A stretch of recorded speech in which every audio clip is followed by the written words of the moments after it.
Paz do eterno Osmar. No vídeo passado a gente aprendeu a história da Torre de Babel, a confusão das línguas, né? Momento em que os homens voltam a desafiar Deus e andar nos mesmos caminhos de Caim. O que levou Deus a castigar o povo mostra claramente que o povo não aprendeu e volta a fazer as mesmas coisas, as mesmas aspirações, as mesmas maldades. Mas como Deus ele empenhou sua palavra, ele cumpre de fato que não acaba mais a terra com meios naturais.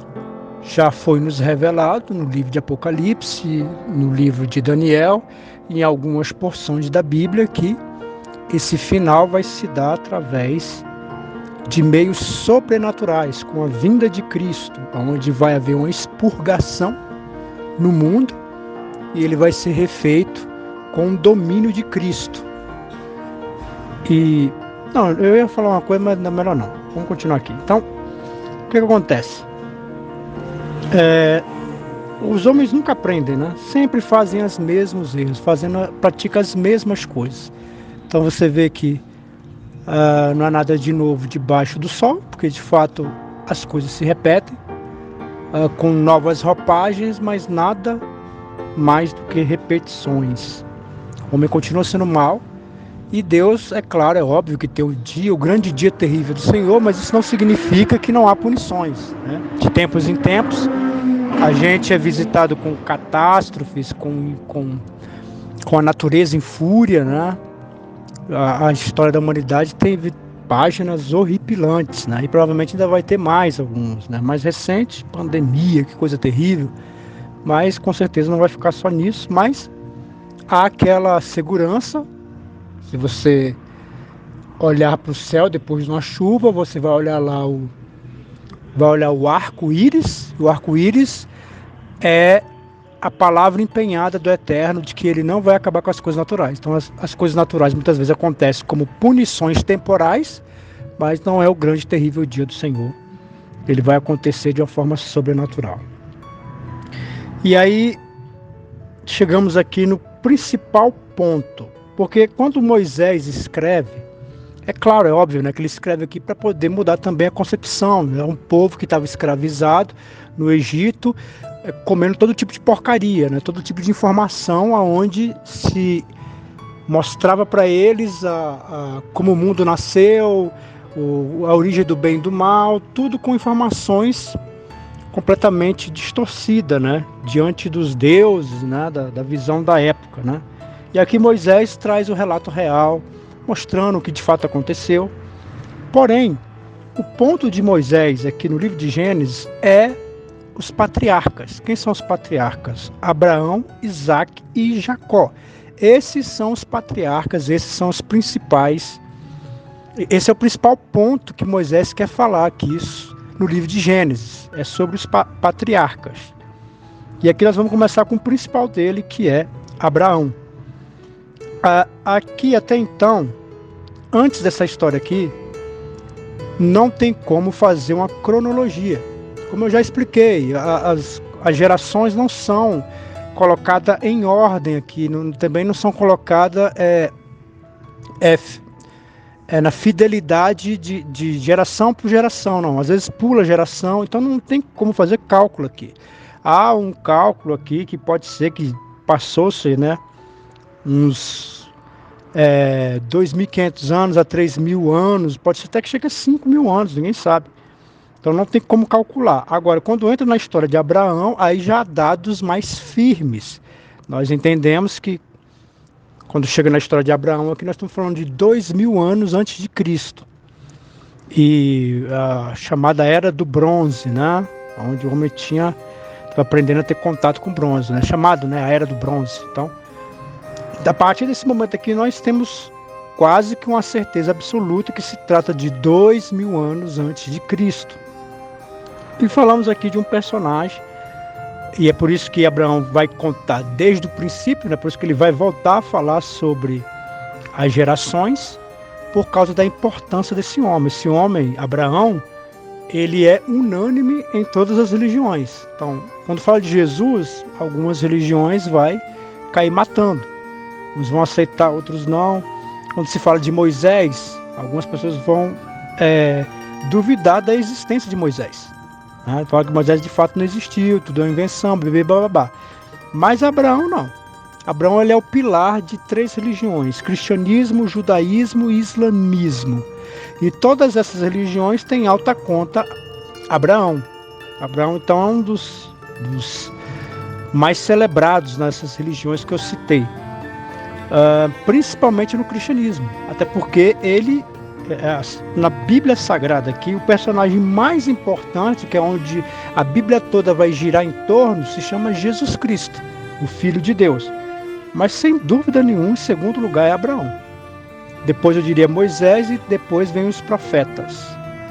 Mas Abraão é, de fato, um dos personagens mais importantes do Antigo Testamento. E uma das informações que você vai ver aqui, e nós vamos adentrar nessa história, né? Principalmente nos próximos vídeos, você vai ver aqui que ele era nômade. O que é um nômade? O nômade é aquele que não tem lugar fixo, né? Então ele mora aqui, mora ali. E o mais interessante também da história de Abraão é que ele não tem absolutamente nada nele que justifica Deus escolher ele. Não tem absolutamente nada. Aqui nós estamos falando aqui de um momento, quando acaba a Torre de Babel aqui, é um momento onde Deus vai se calar por um bom tempo. Então as pessoas vão cada um seguir suas religiões, cada um seguir os seus deuses. Olha que havia uma concentração de vários deuses, os deuses explicavam tudo, né? E Abraão era um idólatra, como todos da sua época. Não tem nada de especial em Abraão. Aqui se trata da pura e misericórdia de Deus. Isso também é sobre você que está vendo esse vídeo, que está ouvindo a minha voz. De fato, não há nada especial em você. Deus achou graça, escolheu por soberania, por pura misericórdia a sua vida, assim como escolheu a minha. Então, aqui também não se atém a muitas histórias, né, nessa genealogia, então não vou me ater a muita coisa. Vamos direto ao ponto, que é quando fala de Arã. Então só vou ler para a gente ver aqui esse princípio. Então, no versículo 10 do capítulo 11. Essas são as gerações de Sem. Sem era da idade de 100 anos e gerou Arfaxade 2 anos depois do dilúvio. Viveu Sem, depois que gerou Arfaxade, 500 anos e gerou filhos e filhas. E viveu Arfaxades 35 anos e gerou Selá. E viveu Artaxades, depois que gerou Selá, 403 anos e gerou filhos e filhas. E viveu Selá 30 anos e gerou a Eber. E viveu Selá, depois que gerou a Eber, 403 anos e gerou filhos e filhas. E viveu Eber 34 anos e gerou a Peleque. E viveu Eber, depois que o gerou a Peleg, 430 anos e gerou filhos e filhas. E viveu Peleg 30 anos e gerou Reu. E viveu Peleg, depois que gerou Reu, 209 anos e gerou filhas e filhas. E viveu Reu 32 anos e gerou a Sarugue. E viveu Reu, depois que gerou a Sarugue, 207 anos e gerou filhos e filhas. E viveu Sarugue 30 anos e gerou a Naor, filho de Sarugue, depois que gerou a Naor, 200 anos e gerou filhos e filhas. E viveu Naor 29 anos e gerou a Terá. E aqui é o ponto, né? O Terá. E viveu Naor, depois que gerou a Terá, 119 anos e gerou filhos e filhas. E viveu Terá 70 anos e gerou Abraão, a Naor e a Arã. E essas são as gerações de Terá. Terá gerou Abraão, Naor e Arã gerou a Ló. E morreu Arã, estando seu pai Terá ainda vivo na terra do seu nascimento, em Ur dos Caldeus. E tornaram Abraão e Naor mulheres para si. E o nome da mulher de Abraão era Sarai, e o nome da mulher de Naor era Milca, filha de Arã, pai de Milca e pai de Iscar. E Sarai foi estéril, não tinha filhos, e tomou Terá a Abraão seu filho Elói, filho de Arã, e filho de seu filho, e Sarai sua nora, mulher de seu filho Abraão, e saiu com eles a Ur dos Caldeus para ir à terra de Canaã, e vieram até Arã e habitaram ali. E foram os dias de Terá, 205 anos, e morreu Terá em Arã. Então, um ponto aqui interessante, que vai ser a partir do versículo 27, é a história de Terá. Terá era pai de Abraão, e Abraão tinha mais 2 irmãos, Naor e Harã. E Harã era o pai de Ló, que logo mais na frente vai linkar uma história aqui interessante. Então você vê aqui uma família abençoada, né, que vivia na terra de Ur dos Caldeus. Na terra de Ur dos Caldeus também habitou um personagem muito importante, que vai ser narrado, a história dele vai ser narrada lá mais na frente, que é Ló. Ló era contemporâneo de Abraão. Há uma possibilidade de eles se encontrarem, ter se encontrarem, né? Mas logo os escritos, né, quando vier a parte da poesia, vai ser tratada a parte de Ló. Jó, perdão, né? Estou confundindo os nomes. Jó, que é o livro de Jó. Mas o que acontece nessa terra abençoada de Ur dos Caldeus, vai acontecer algo muito triste. É a morte de Harã, que era o pai de Terá. E morreu Harã, estando do seu pai Terá ainda vivo, na terra de nascimento do Ur dos Caldeus. Então, Harã morre, quem é Harã? Harã é filho de Terá, que é pai de Abraão, que é irmão de Abraão. Então, uma vez que Harã morre, que é uma coisa muito triste, o filho morrer, o seu pai resolve sair dessa cidade. E ele sai da cidade porque naquela cidade estava simbolizado a dor, né? E é uma coisa interessante que muitas vezes a gente está tão agarrado nas nossas dores, né, que sofremos com ela, né? Mas aqui você vê um homem que resolve mudar, né? Passou por grandes momentos terríveis, difíceis, a morte de um filho, algo muito marcante. Mas o que ele faz? Ele sai da dor, ele sai daquele momento de dor e vai viver um novo momento da sua vida. É o que eu quero dizer também, você que está ouvindo aqui, talvez está passando por momentos difíceis. Momentos difíceis requerem mudanças. Quando você não muda, as coisas também não podem mudar. Então, como é que a mudança vem? Quando eu mudo. Então, aqui você vê que um homem que teve a morte do seu filho numa terra abençoada, mas ele não fica nessa terra, ele busca mudança, ele sai da dor. Eu quero entender que essa é uma palavra para você que está passando por momentos difíceis, complicados da sua vida, e até agora parece que não caiu a ficha de que tem que mudar, tem que estar disposto à mudança. A mudança, ela é muito bom. E tomaram Abrão e Naor mulheres para si. O nome da mulher de Abraão era Sarai, e o nome da mulher de Naor era Mical, filha de Harã, pai de Mical e pai de Isca.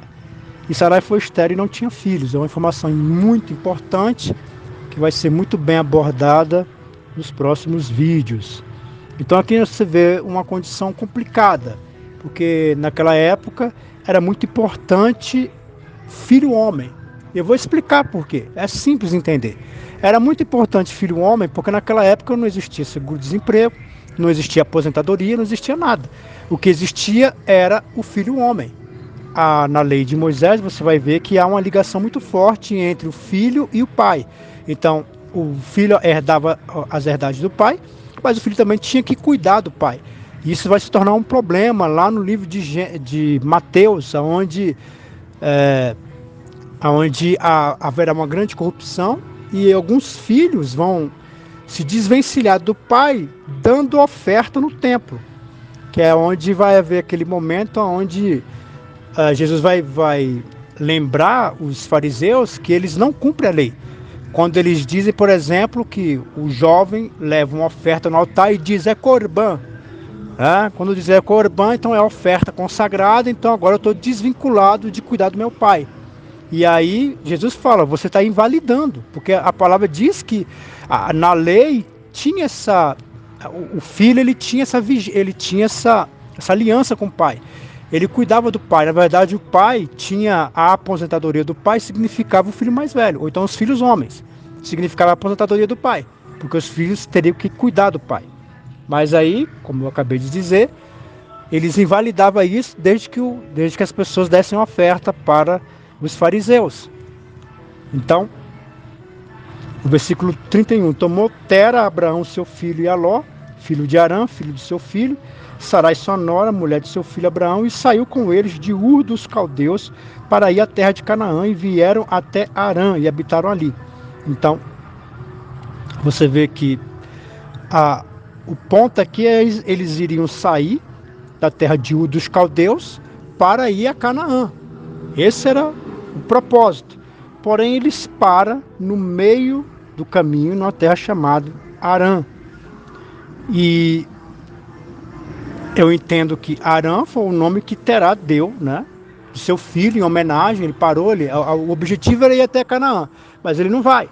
Ele vai só até o meio do caminho. Lá ele monta uma cidade, um refúgio, e coloca o nome do filho dele, Arã, que tinha morrido, que era o pai de Ló. E ele habitando ali, faz sua família, tal, quer dizer, ele não cumpre o chamado, que era para ir até Canaã. E aí o que acontece? É claro que no próximo texto vai ser revelado que quem recebe essa promessa é Abraão. Vai ser mais explicado no capítulo 12. No próximo vídeo nós vamos tratar sobre isso. Mas ao ouvir sobre isso aqui, o pai, que já estava querendo mudar, sair da dor, da morte do filho, ele abraça essa visão e sai, né, em busca desse Deus. Só que, porém, ele não cumpre a jornada. Ele só vai até o meio do caminho. Só que Tera, que é o pai de Abraão, morre. Então, quando ele morre, Abraão agora continua o chamado, continua a vocação. Ele vai até agora Canaã, porque a proposta era essa. Então, ele continua a sua caminhada. Eu quero entender que muitas vezes tem pessoas que elas fazem parte da nossa memória. Elas vivem a nossa vida, entram na nossa vida, elas fazem parte da nossa memória. Porém, elas não fazem parte da nossa vida. Elas têm um tempo para poder existir, para poder ficar na nossa história. Logo depois elas vão embora. E a parte importante mesmo é a que fica com a gente. Como Sarai, que ficou com Abraão. Sarai, aqui uma observação, ela era meia-irmã de Abraão. Porque ele vai chegar a dizer isso. É claro que quando a gente chegar lá, a gente vai ver que, apesar de ser uma meia-verdade, acaba sendo uma mentira, né? Na verdade era um estratagema. Quando a gente vai chegar lá a gente vai entender, né? Na verdade foi através da covardia de Abraão. E logo vamos entender isso aí nos próximos capítulos.